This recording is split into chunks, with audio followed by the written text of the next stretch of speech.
Notch had returned to his pride after 2 days of mating with Tamu. It was as if nothing had happened, just another day in the endless rhythm of the Mara. But the Mara loves to remind even the greatest of kings that life is always full of surprises. As he rested peacefully, he was suddenly jolted by a sharp sting right on the tip of his nose. It was no mighty foe, just a tiny bee, defending its home in a hollow tree. For a moment, that majestic king was transformed into a bewildered animal, shaking his head in pain and confusion. This unexpected and somewhat comical reaction didn't escape the notice of one of the lionesses. Curious about the mysterious force that had humbled her leader, she, too, moved in for a closer look, curiosity getting the better of her. However, the tiny sentinels of the Mara were equally determined against all intruders. She also quickly received her share of the pain and retreated. There was no need to wage a war against these unwanted neighbors. As if by some silent agreement, the Pride rose together. Respecting this small but stubborn force that had disturbed their peace, they sought out a new spot in the shade. In the Mara, even kings know sometimes true strength lies in walking away from a fight that isn't worth it. The future of the Marsh Pride was playing on the riverbank that day. The heirs to the kingdom, Notch's sons, were lost in innocent games, still unaware of the world's real dangers. And on that day, they met the greatest symbol of their destiny. The massive form that slowly rose from the water was the undisputed lord of the rivers, a hippopotamus. It was the first time the cubs had ever seen this creature. It was a terrifying moment, but they looked upon this massive being not with fear, but with a strange curiosity, a legacy passed down from their ancestors. They were looking at the first of dozens of hippos they would one day hunt, when their names would echo across every corner of the Mara as the hippo hunters. They didn't know it yet, but that special heritage in their blood was already whispering to them. Just then, one of the cubs, losing its balance in the excitement of the game, suddenly fell into the water. A childish game had instantly turned into a deadly trap. The cold water, the immense danger right beside him. In that moment, everything froze. A hippo would kill a lion cub that entered its territory without a second thought. But on that day, the Lord of the Rivers spared the young prince. Perhaps it didn't see him as a threat, or perhaps it simply didn't care. Whatever the reason, it did not attack. The young lion thrashed in the water, as if discovering the strength within himself, and through a great effort, managed to pull himself out.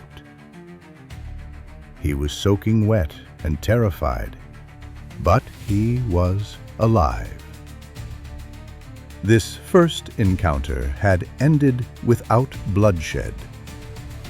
It was just the quiet beginning of the bloody battles to come. And the first lesson learned that day was this: when you face your destiny, sometimes you have to survive on your own strength. A new day had dawned on the Mara, but this wasn't just sunlight breaking the horizon. It was a show of dominance. With a deep roar that shook the earth, Notch sent a message across the valley. "These lands are still mine." Then, as if with one voice, the lionesses joined him. Their roars merged with his, echoing through the Muziara swamp. To any rival listening from afar, it was the sound of an unbreakable alliance, an unshakable fortress. The Marsh Pride stood as one, a single fist against the world. That spirit of unity carried into the hunt. The lionesses moved with perfect harmony, once again feeding the Pride. Everything was as it should be. But that message was meant for the outside. Inside the pride, balance was a fragile thing, and it could shift in a heartbeat. Soon after the feast, tension surfaced again. For reasons unclear, the lionesses turned hostile toward their king. It was brief but unmistakable.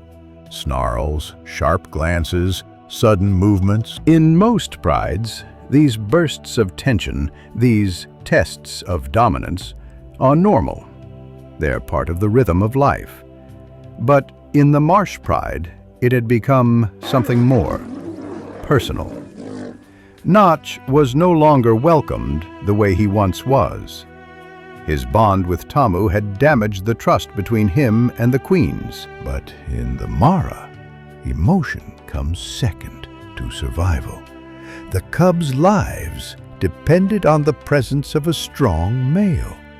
The lionesses may have resented him, but they also knew they still needed him. Months had passed, and a long time had flowed by since that secret rendezvous with Notch. The winds of the Mara now carried a new secret, and one morning this secret, hidden far from sight, came to light. Tamu, the exiled queen, had become a mother.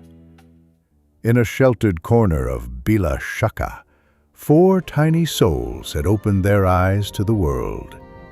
4 cubs, carrying the blood of King Notch.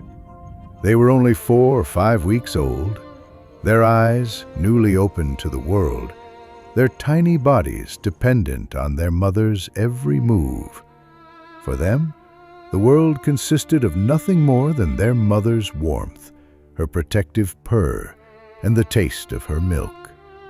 They breathed in their mother's shadow, completely unaware of danger, not yet knowing even what meat was, and without sensing that their lives hung by a thread. For Tamu, this was the greatest trial of her life. She was no longer just an exile. She was a mother, bearing the sole responsibility for 4 cubs. She had to feed them, keep them warm, and protect them from the Mara's countless predators. But this peaceful family portrait was, in reality, an illusion. Because in these lands, raising 4 such tiny cubs alone was an impossible battle that had to be won anew each day. The first weeks of Tamu's motherhood were spent in quiet anxiety, but danger was never far away. And that day, the greatest nightmare for a lone lioness approached with heavy steps. A herd of buffalo. The lion's arch-enemies had caught the scent of the mother and her cubs. For a buffalo, a 4 or 5-week-old lion cub was a threat to be crushed without hesitation. Tamu froze. She was inexperienced. Her instincts screamed at her to protect her cubs, but what could she do alone against a massive herd? She tried to shield them with her body, warning them to stay silent. But one of the cubs, not knowing what danger meant, peeked its head out from behind its mother's leg, looking at the giant creatures with curiosity. Those innocent eyes could have been the trigger for a massacre at any moment. In that moment, time stood still.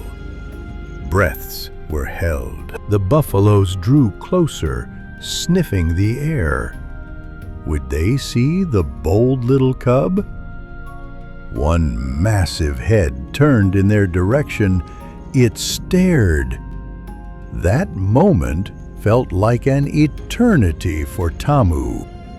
But then, for some unknown reason, the herd leader changed its mind. Perhaps it didn't get a clear look at the cubs.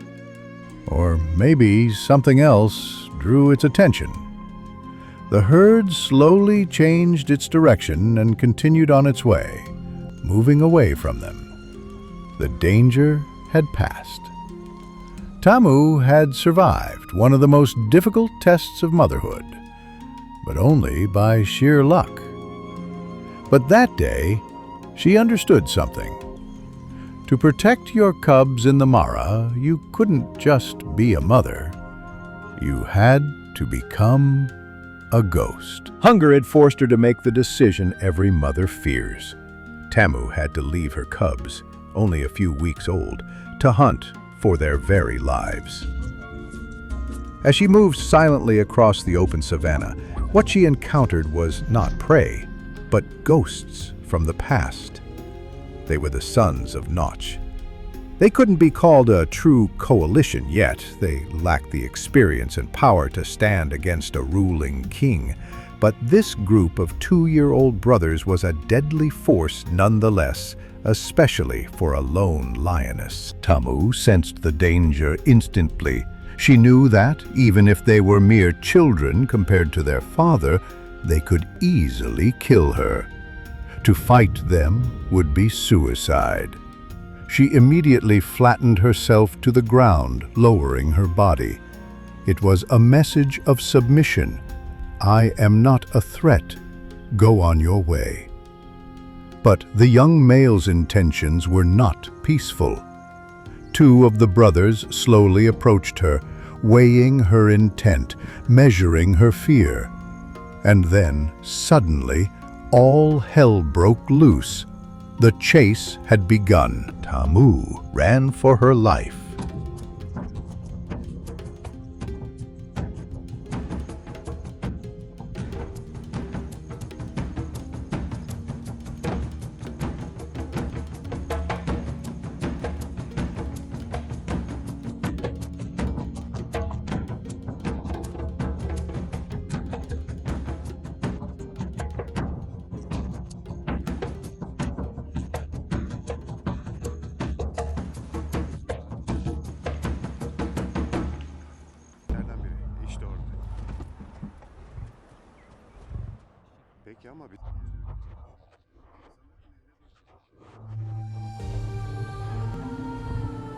But the 3 young lions skillfully cornered her.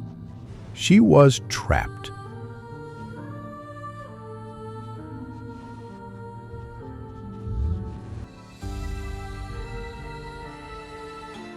On one side, the cold waters of the river. On the other, the unrelenting force of her own stepsons. But in that moment, Tamu had only one thought. The 4 tiny lives she had left behind. Cubs who needed her. This thought, born from a mother's final desperation, gave her an incredible surge of strength. She had to find a way out, not by fighting, but with her wits. Using the steep and rugged terrain of the riverbank, she slipped through them like a shadow and vanished from sight.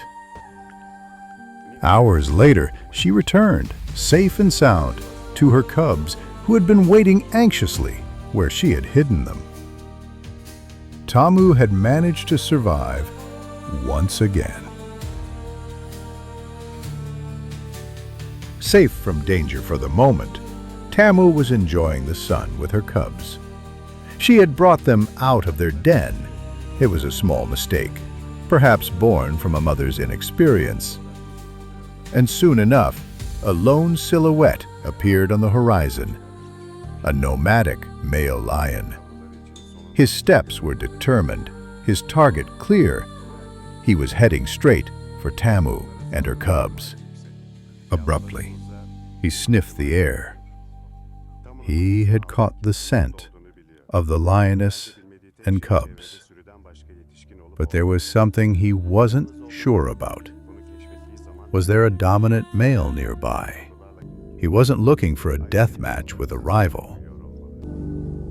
He approached with slow, cautious steps, scanning the area. As soon as Tamu noticed the danger, she crouched low, calling her cubs to her side. She was essentially telling them, "Be quiet." But one of the cubs, a little distance from her and oblivious to everything, called out to its mother with a faint cry. This tiny sound was the only confirmation the nomad needed. Now he was certain. The mother was alone. And he made his move. He crept silently toward the den.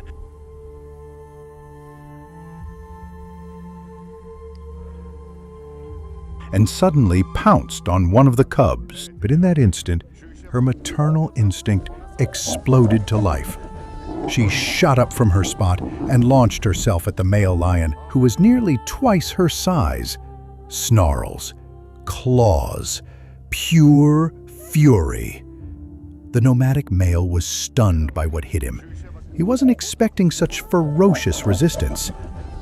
He started to run for his life, with Tamu relentlessly chasing him.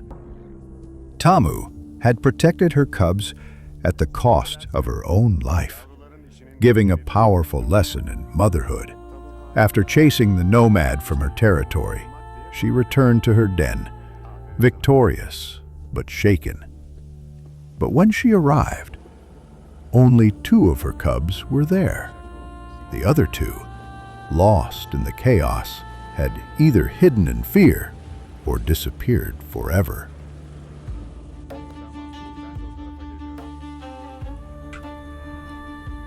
This den was now compromised. It was no longer safe. The location had been etched into the nomad's mind. They had to leave, and at once. Tamu quickly checked her 2 surviving cubs and, with them in tow, set out. They were a small, sorrowful procession in search of a new, safe den. But not everyone in this small family was equal. While one cub walked beside its mother, the other lagged behind, struggling to keep up. An open wound left from the nomad's brutal attack turned every step into torture. The tiny body, holding one paw in the air, limped painfully as it tried to reach its mother. Tamu was now fighting a war on 2 fronts. The anxiety for her lost cubs and the pain of the injured one beside her were tearing her heart apart as a mother. She had to get them to safety, but this journey could be the beginning of the end for the wounded cub. Tamu, with her 2 surviving cubs, finally reached a sheltered spot where they could rest. The injured cub, exhausted after the painful journey, lay down silently on the ground. But Tamu's mind and heart were with the 2 lost cubs she had left behind. Her maternal instinct told her she had to search for them. Believing the 2 cubs with her were safe in this spot, she left them and set out with one last glimmer of hope to find her lost ones. All through the night and into the next morning, she searched for them. Her calls echoed across the silence of the Mara, but no answer ever came. When she returned to her den, exhausted and hopeless, one of the greatest sorrows a mother can know awaited her. Only one cub came to greet her. The other, during that long and lonely wait, had succumbed to its wounds. Tamu walked over to the lifeless body. She began to lick it, nudge it gently with her nose, as if whispering, "Come on, get up." But it was too late. That tiny body would never move again. Of her 4 cubs, 2 were missing, and one had died right before her eyes. In the unforgiving silence of the vast Mara, Tamu's entire world had been reduced to the single cub still standing beside her.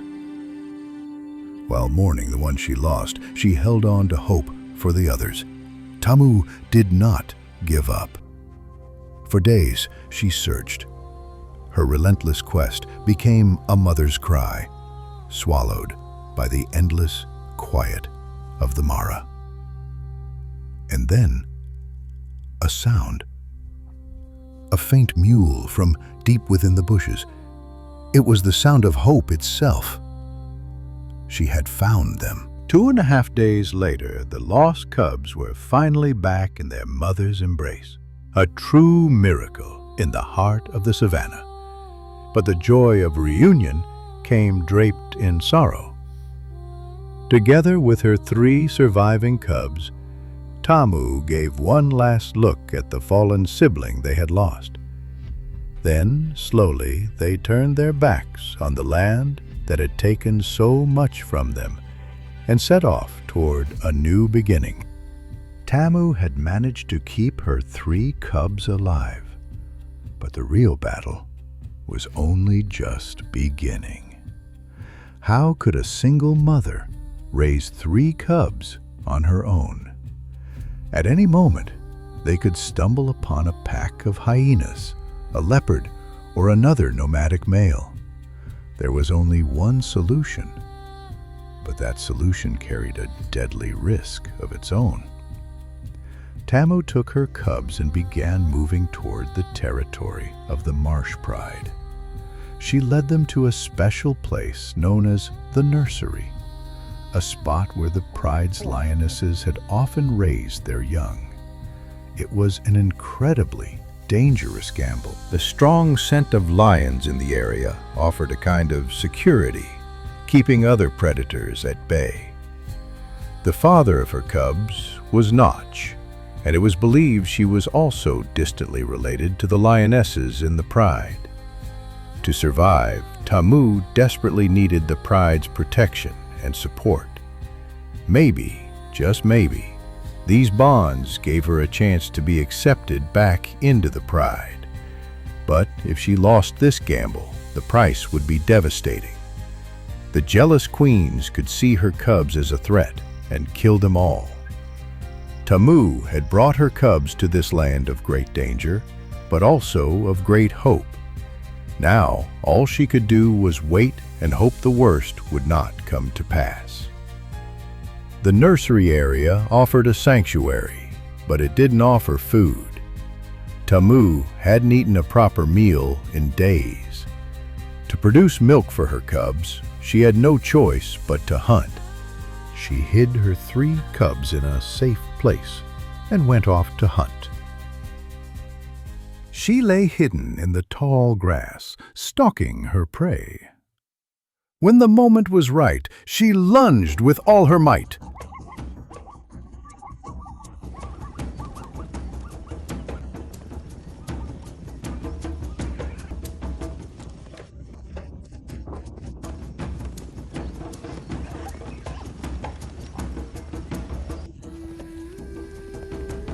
The struggle was brief.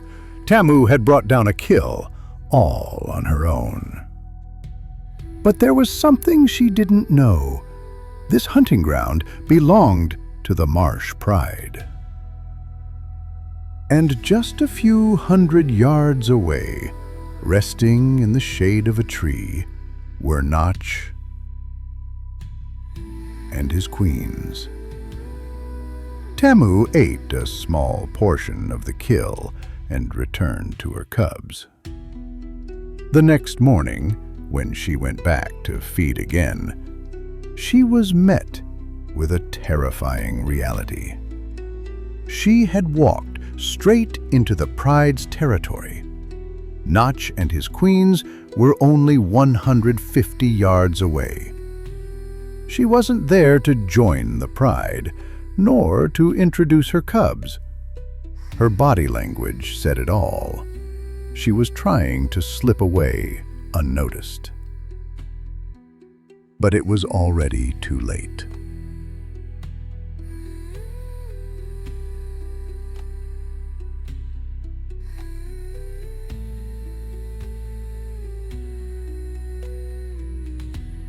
Red, one of the pride's dominant lionesses, had seen her.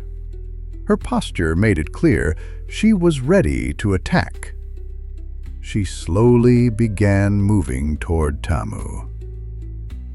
Notch, unsure of what was happening, stood up, but Red didn't hesitate. Suddenly, she charged. When Notch realized what was happening, he let out a thunderous roar, a clear command for Red to stand down. But Red had no intention of stopping. Tamu was young. Red was a mature adult, nearly twice her size. If Red caught her, Tamu wouldn't stand a chance. Somehow, Tamu managed to escape Red's deadly claws. But she learned another bitter lesson that day. She could not rely on the mercy of the Marsh Pride. In these lands, she and her cubs were utterly alone. Without wasting any time, she gathered her 3 surviving cubs and left the dangerous territory. Only one option remained: to seek refuge in the swamp, in the embrace of the water and reeds that could both hide them from predators. And her 3 cubs entered the tall reeds and vanished from sight. Physically, they were safe, but the mother's struggle was far from over. Now, in this new fortress, she would have to find a way to feed her family. Shortly after settling into their safe haven, there were vital reasons that drove Tamu to hunt. First and foremost, she had to feed herself. Only then could she continue to produce the milk that was life for her cubs. It was also time to introduce them to the taste of meat, preparing them for the future. And fate offered her a chance. A herd of antelopes was passing near her refuge. Tamu hid among the reeds, lying in wait. But a nearby zebra ruined her ambush, forcing her to attack early.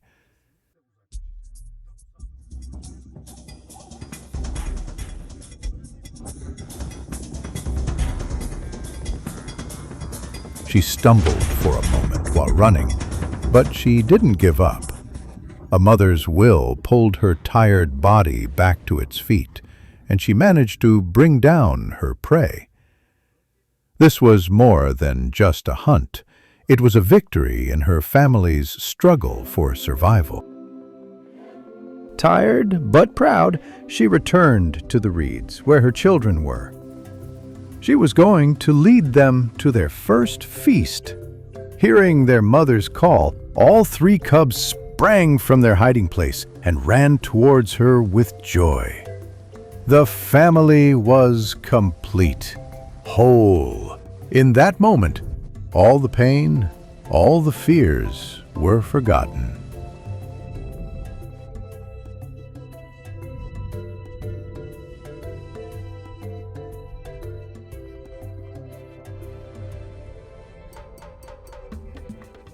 Guided by their mother, the 3 small cubs tasted meat for the first time in their lives. When their bellies were full, they began to play. She had been exiled, attacked, and had known the pain of losing a child, but she had never given up.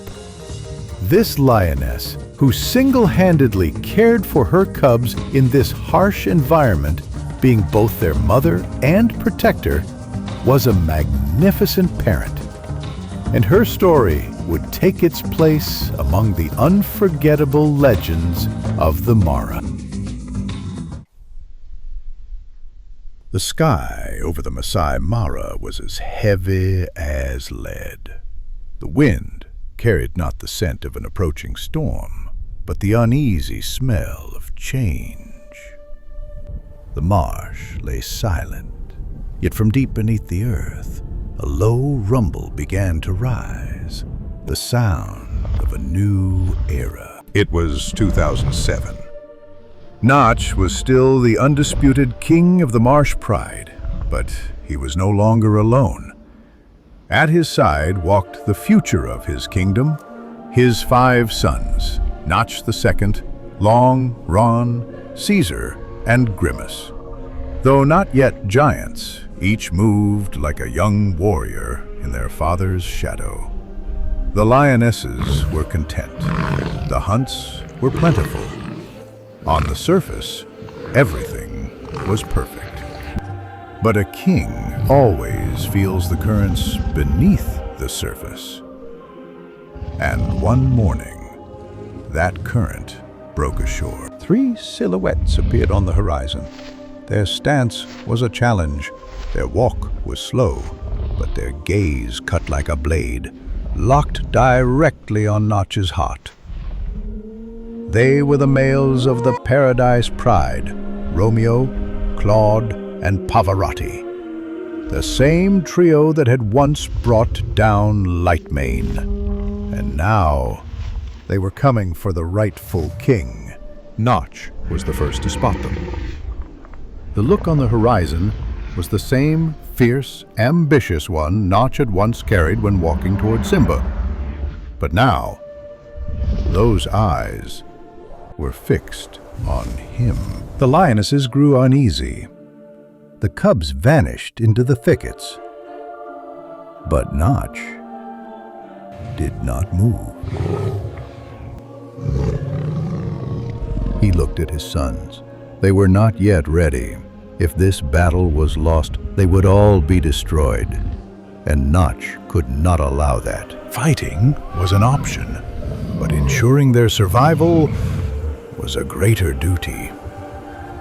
He began to retreat, slowly. His 5 heirs followed in silence. Not long after, Tamu joined them. She did not turn to the pride that had long turned its back on her, but to the father of her cubs, her king. Her heart had chosen where it belonged. Notch in the lead, his 5 sons behind him. Tamu among them, walking with her 2 young male cubs, the last of the 3 she had once fought so fiercely to protect. They were no longer a scattered family. They were a weapon, soon to be forged in exile. And without a sound, they disappeared over the horizon. As they vanished, a different scene unfolded in the heart of the pride. Bibi approached Romeo and lowered her head in respect. With a single gesture, the Marsh Pride had changed hands.